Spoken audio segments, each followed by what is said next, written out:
À l'occasion de la journée portes ouvertes des refuges de la SPA, rappelons que le nombre d'animaux domestiques explose en France. Il serait 63 millions présents dans un foyer sur 2. Un salon leur est consacré à Paris. C'est un succès, comme l'ont constaté Laurent Delsol et Régis Rouanet. À gauche, Patchouli, 1,5 kg. À droite, Duke, 9 kg.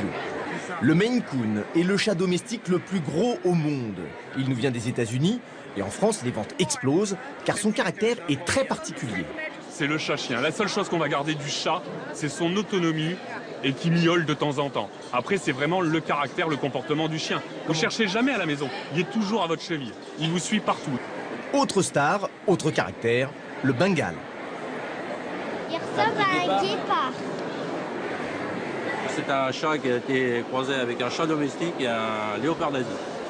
Donc ça reste quand même un petit instinct félin. Avec ces nouvelles espèces, les félins ont détrôné les canidés dans le cœur des Français. 11 400 000 chats contre 7 400 000 chiens. Nous retrouvons Patchouli. Sa maîtresse découvre un lit digne de son chihuahua. Alors si on veut le laisser avec sa fiancée, on ferme les petits rideaux. Oh là là. Coût du cadeau, 490 €. Ils sont gâtés, mais comme des rois. Parce que j'en ai deux. Hein. Le marché des animaux de compagnie permet tous les excès.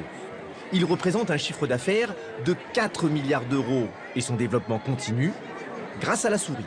Depuis l'année dernière, nos animaux ont leur réseau social international. À la place de mettre le profil du propriétaire, on va voir le profil de l'animal. Donc les gens prennent la parole au travers de leur animal de compagnie. L'animal en fait est devenu comme dans la rue, comme dans la vie de tous les jours, un prétexte à la rencontre. Les animaux domestiques les plus nombreux en France, ce sont les poissons. Et la mode est au mini. Mais pour Hermès, ce n'est pas grave, cela fera de parfaits amuse-gueules.